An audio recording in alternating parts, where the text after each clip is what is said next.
MIM residivis kasus penggelapan mobil ini ditangkap tim Reskrim Polsek Penjaringan, Jakarta Utara di kawasan Penjagalan, Jakarta Utara setelah merampas sepeda motor dan telepon genggam milik seorang pengojek online. Kepada korban, pelaku mengaku sebagai anggota Reskrim Polsek Tambora sambil menunjukkan kartu identitas polisi palsu dan senjata airsoft gun, dan ditemukan juga alat hisap sabu. Pelaku MIM meminta korban diantar ke kawasan Kalijodo, Jakarta Barat dengan alasan akan menangkap tersangka curanmor. Modus polisi gadungan ini sudah dilakukan pelaku kepada 4 korbannya di kawasan Penjaringan, Jakarta Utara. Pelaku mengaku menggunakan uang rampasannya untuk kebutuhan ekonomi dan membeli narkoba. Tersangka yang menghentikan kendaraan, dalam hal ini adalah ojek online, yang kemudian diminta mengantarkan ke kolong Kalijodo. Barang bukti sepeda motor rampasan pelaku telah dikembalikan polisi kepada korban, sementara 1 pucuk senjata airsoft gun, kartu identitas palsu dan alat hisap sabu disita dari tangan pelaku. Pelaku juga dijerat pasal 378 ancaman hukuman 4 tahun pidana penjara. Dari Jakarta, Sofyan Firdaus melaporkan. Protes penyegelan dan kenaikan tarif sewa pedagang obat di Pasar Pramuka Jakarta tutup massal. Sementara itu di Tangerang, sebuah toko kosmetik digerebek warga karena diduga menjual obat terlarang.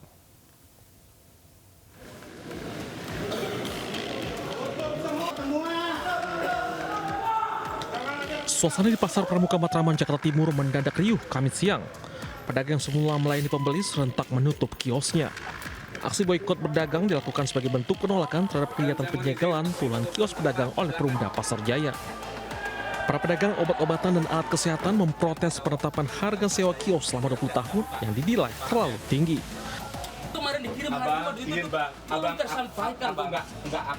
Ketegangan pun sempat terjadi saat petugas Pasar Jaya menyegel dan menggembok salah satu kios pedagang. Para pedagang sebenarnya tidak mempersoalkan revitalisasi Pasar Pramuka, namun mereka ingin mendapatkan harga yang pantas dengan skema pembayaran yang tidak memberatkan. Kos operasional kami, sewa, bayar karyawan, kebersihan, dan lain sebagainya tidak masuk akal. Harga yang paling mungkin buat pedagang per bulan itu adalah 2,5 juta maksimal per bulan. Bukan hanya di Pasar Pramuka, karena atas setiap ketentuan ataupun pelanggaran yang tidak dilaksanakan oleh pedagang, maka kita akan berikan poin tersebut. Untuk hari ini dari 401. Penyegelan kios pedagang di Pasar Pramuka dilakukan Perumda Pasar Jaya bertujuan menertibkan mafia yang memiliki kios dan menyewakan kembali kepada pedagang lain. Dari Jakarta, Rio Manik melaporkan.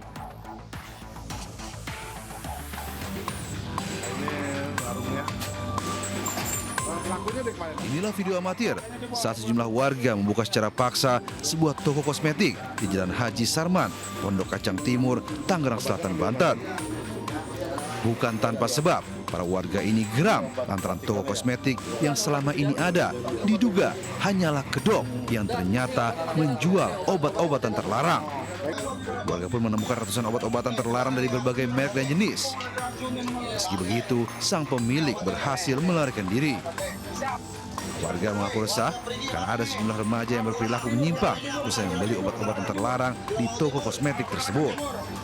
Satu lokasi penjualan obat terlarang berkedok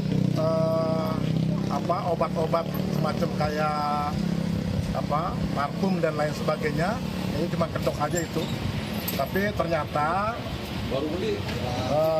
ada di dalamnya obat-obat yang dilarang. Warga meminta polisi untuk aktif melakukan patroli, pengawasan, dan penindakan terhadap toko-toko yang disinyalir masih menjual obat-obatan terlarang dan minuman keras. Dari Tangerang Selatan, Banten, Nunung Purnomo melaporkan. 2 mobil mewah dan 25 sepeda bermerek disita penyidik KPK dari rumah salah satu tersangka korupsi yang ditangkap bersama dengan Bupati dan Sekda Ponorogo, Jawa Timur.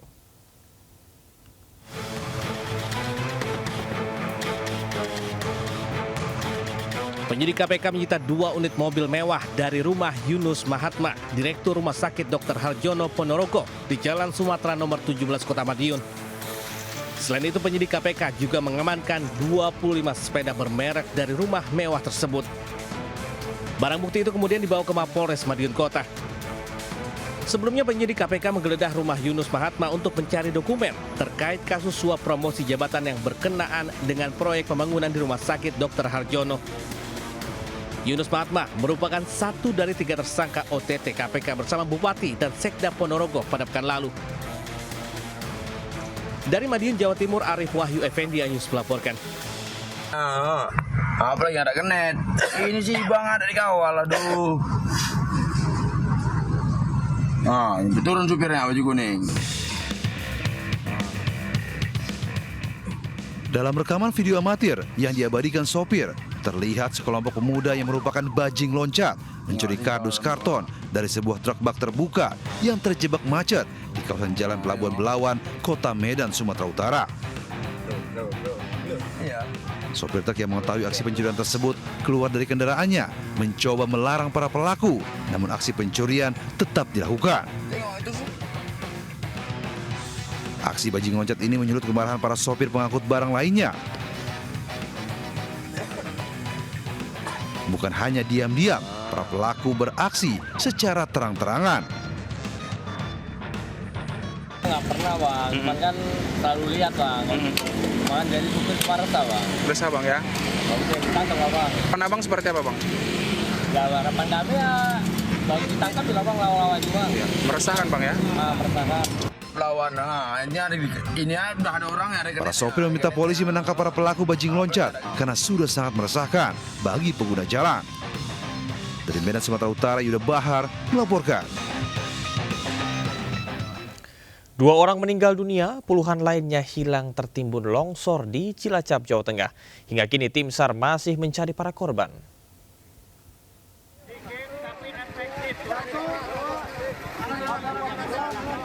Tim Basarnas, TNI Polri dan relawan mencari korban tanah longsor di Desa Cibeing, Kecamatan Majenang, Cilacap, Jawa Tengah.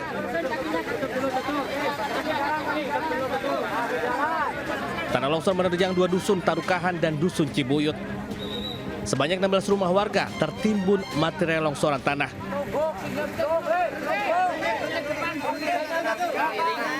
Dua orang tewas dalam peristiwa ini, sementara puluhan orang lainnya belum ditemukan. Bencana tanah longsor terjadi setelah wilayah Desa Cibeing diguyur hujan selama beberapa hari terakhir. Data yang ada di kita ada sekitar 16 rumah yang tertimbun, termasuk warganya 30 orang yang tertimbun, tapi alhamdulillah sudah bisa terangkat 6 orang, 5 orang selamat dan 1 orang meninggal dunia. Jadi prediksi kami ini datanya juga masih dinamis, prediksi kami malam ini masih ada sekitar 24 orang berarti yang tertimbun.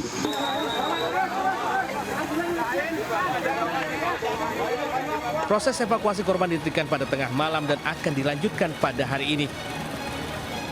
Dari Cilacap, Jawa Tengah, Heri Susanto, iNews melaporkan. Sebuah kapal yang bersandar di dermaga di Belawan, Kota Medan, Sumatera Utara hangus terbakar. Sementara diduga korsleting mesin genset, sebuah gudang spare part hangus terbakar di Bandar Lampung.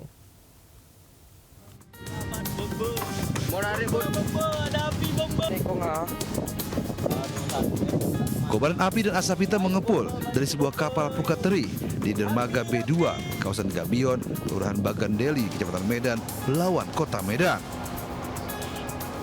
8 unit mobil pemadam kebakaran dan Pemko Medan dikerahkan ke lokasi.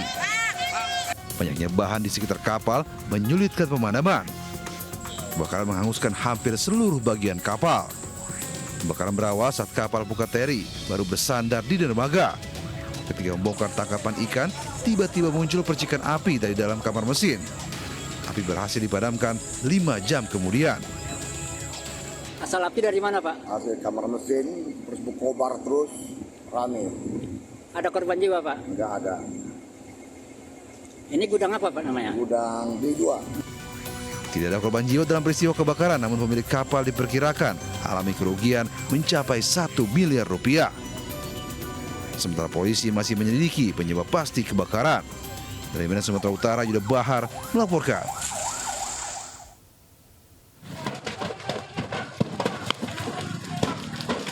Datuk Longwer datang nanti dari telepon ya. Sudah saya telepon. Inilah detik-detik mencekam saat api melahap bangunan 3 lantai di Kelurahan Beringin Raya, Kecamatan Kemiling, Bandar Lampung. Teriakan warga bersautan saat lidah api semakin menjilat atap dan dinding toko spare part motor ini. Dalam hitungan detik, api kian membesar dipicu oleh tumpahan oli dan material spare part yang mudah terbakar. Selain toko, 1 unit mobil dan 2 sepeda motor yang terparkir turut hangus terbakar. Diduga sumber api berasal dari korsleting mesin genset yang sedang menyala sebelum merambat cepat ke seluruh ruangan. 20 unit mobil pemadam dan 83 personil diterjunkan memadamkan api. Ini kan tadi mati lampu di genset, sekitar sejam dari genset itu hidup, tahu api gede. Ya, berapa Bang? Kita jam 2:30 tadi. Kita di mana Bang Poli? Posisi genset di depan sini. Abang lagi di dalam di gudang. Tidak ada korban jiwa dalam insiden ini, namun kerugian ditaksir mencapai miliaran rupiah. Dari Bandar Lampung, Andres Avandia News melaporkan.